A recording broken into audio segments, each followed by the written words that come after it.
Have you ever caught yourself saying, I can't afford that, or people like me don't get rich? Well, that's not just a saying, that's a mindset. And it might be the reason money keeps slipping away from you. Most adults were raised with this thing called a scarcity mindset. A scarcity mindset teaches us that money's hard to get and easy to lose. There's never enough to go around. People who have a scarcity mindset have a fear of spending. They hoard all their dollars.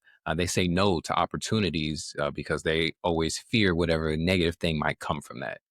A big way to know if you have a scarcity mindset is if you often find yourself saying things like, "I don't dislike many things, but I hate when people say I can't." Because I've said I can't tons of times, but I've gotten to a place in my life where I realize it was never true. There's nothing that you can't do. There are things that you choose not to do. I choose not to do a ton of stuff because I don't feel like it. And that's okay. But that doesn't mean I can't do it because I can do anything. I believe that wholeheartedly. And the sooner you believe it or you get your teenager to believe it, they'll achieve so much more in life. Other things people with a scarcity mindset say are it's too late. No, it's not. If you are breathing and have the vocal cords to say it's too late, that means there's plenty of time to do stuff. There's so many people who didn't hit their, stride, didn't hit their peak level, their peak performance, their peak dollar value until they're in their 40s, 50s, 60s. It's not too late. Stop making excuses. You can do it. You just need a mindset shift. And then last would be for me. That's not for me. Saying being rich is not for me. Being successful is not for me. Being in love is not for me. You can do it. It is for you, and it's not too late to go get it. These mindsets were brought on to most of us, by our parents, by our past. We really can't help it too much. 7% of Americans, you know, say that money is their number one source of stress, and yet they don't do things to conquer it. They just feel, oh, that's just what it is. That's what I have to live with. But the truth is, that mindset isn't just holding back your bank account; it's holding back your future. There's a whole wonderful world you could be experiencing right now if you just change that. But we're going to focus on your teenager. You feel free to follow them if you deem it necessary. So, as far as your kid goes, right, we want to stop them from adopting that mindset in the first place. So, it's very, very important that you start early. So, what do we want them to learn? Make sure they never say, I can't, or whenever they do say it, call them out on it. Like, you can't, I don't know, learn this new skill. You can. Is it difficult? Sure. Do you feel like it? Maybe not. I am way more okay with those answers because they speak to truth rather than someone saying, I can't. So, what's the opposite of can't? I can, but even more so, I can figure it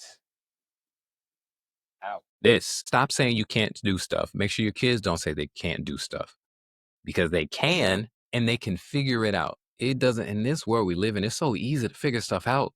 You can chat GPT everything, you can pull up YouTube videos of everything. Again, I'm gonna keep saying it. You can do anything. And the things that you don't think you can do, you just can't do them yet because you haven't figured them out, but you can go figure them out.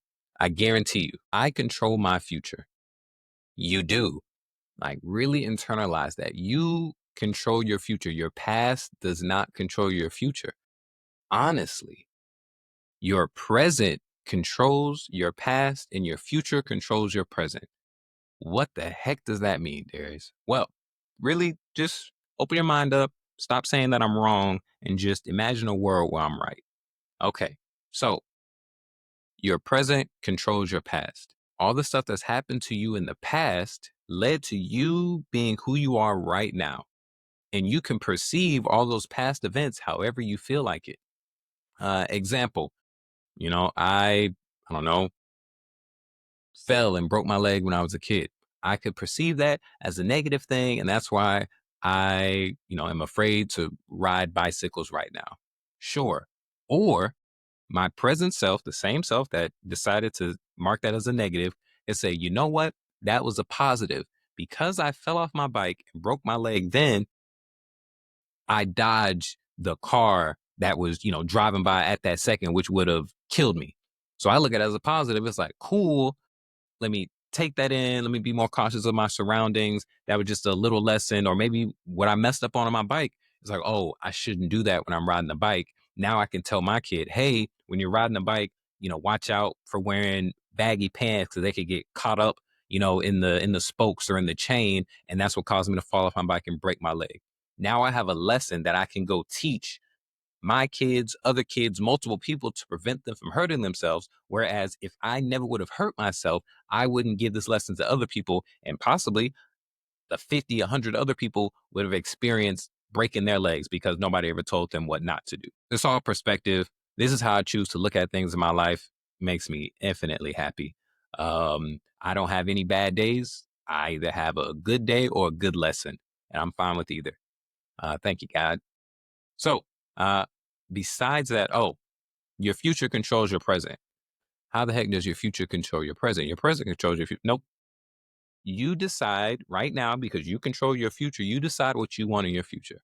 I decided that in my future, I wanted to be a millionaire, right? So, since I am in control of that future, I'm going to be a millionaire. What does that mean about my present self? Since my future says that he's going to be a millionaire, that means I need to do things today to make sure that I'm a millionaire in the future. So my future is controlling my present. Think about that. Try that with some stuff in your life. And since we're talking about abundance, there is enough. There's enough for everyone. You do not live in a world where just because somebody else gets something means that you can't have it. You can have whatever you want in the world. There is plenty for everyone. I don't care what industry, what field you're trying to get into. There are millions and millions and millions of people on this earth. There is nobody who has cornered the market on everyone. So just you need to believe that you can, and then your mind will start making up ways to figure out how you can do something. So that is an abundance mindset. I strongly suggest you work on getting a scarcity mindset out of your child's head and getting an abundance mindset into there so that they can have the best life that they could dream of and achieve all the things they wanted instead of thinking that because I was raised this, because I didn't have a lot of money, because I don't know how to do this, I'm stuck and I don't have any dominion over my life. Cool. When we teach teens this mindset early, we give them confidence, not fear. We give them tools, not trauma. They stop asking, can I afford this? And they start asking, how can I afford this? And they see money as something to control, not something that controls them. So most adults are still trying to unlearn all these scarcity beliefs. And we have the power to make sure our teens never get them in the first place. If you would like your teen to build the right money mindset rooted in purpose and power, apply to join Mammoth Money Academy today. There's a link in the description. We teach teens how to save, invest, earn without fear because financial freedom starts in the mind. Thanks for watching.